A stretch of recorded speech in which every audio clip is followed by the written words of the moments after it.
ഈശോ മിശിഹായ്ക്ക് സ്തുതിയായിരിക്കട്ടെ. ഈശോ പറയുകയാണ്, ശിശുക്കളെ തടയണ്ട. അല്പം കനത്ത സ്വരത്തിലാണ് ഈശോ ഇത് പറയുന്നത്. ജെറുസലേമിലേക്കുള്ള യാത്രാമധ്യേ ഈശോയും ശിഷ്യന്മാരും കഫർനാമിൽ രാത്രി തങ്ങി. ഈശോ ഒരു ദൈവ മനുഷ്യനാണെന്ന് മനസ്സിലാക്കിയ ചില സാധാരണ മനുഷ്യർ അവരുടെ കുഞ്ഞുങ്ങളെ ഈശോയുടെ അടുക്കൽ കൊണ്ടുവന്നു. ശിഷ്യന്മാർ അവരെ തടയുകയാണ്. ശിഷ്യന്മാരുടെ മനോഭാവത്തെ തള്ളിക്കൊണ്ട് ഈശോ പറയുകയാണ്, ശിശുക്കളെ തടയരുത്. ഒരു താക്കീത് രൂപത്തിലാണ് ഈശോ ശിശുക്കളെ തടയരുതെന്ന് പറയുന്നത്. ശിശുക്കളുടെ നിഷ്കളങ്കതയെ വാനോളം പുകഴ്ത്തിയ ശേഷം ഈശോ ആ കുഞ്ഞുങ്ങളെ കയ്യിലെടുത്ത് അനുഗ്രഹിക്കുന്നുണ്ട്.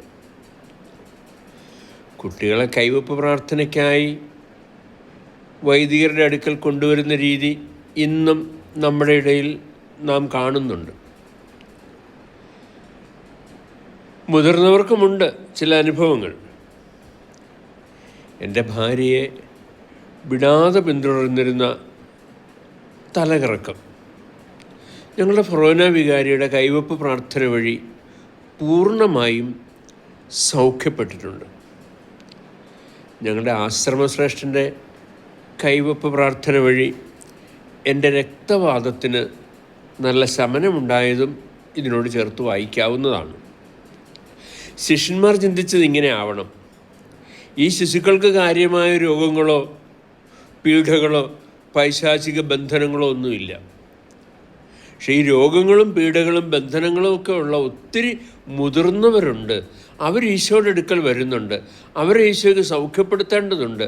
അവരെ സൗഖ്യപ്പെടുത്താനുള്ള ഈശോയുടെ വിലയേറിയ സമയം ഈ കുഞ്ഞുങ്ങൾ പാഴാക്കുകയാണെന്ന് പാവം ശിഷ്യന്മാർ ചിന്തിച്ചിട്ടുണ്ടാവണം. ഈശോ വലിയൊരു വെളിപ്പെടുത്തലും നടത്തുകയാണ്. ശിശുക്കളുടെ നിഷ്കളങ്കത സ്വന്തമാക്കുന്നവർക്ക് മാത്രമുള്ളതാണ് സ്വർഗരാജ്യ പ്രവേശനം. നമുക്ക് ശിശുക്കളുടെ നിഷ്കളങ്കത സ്വന്തമാക്കാം, സ്വർഗരാജ്യം ഉറപ്പാക്കാം. ആമേൻ.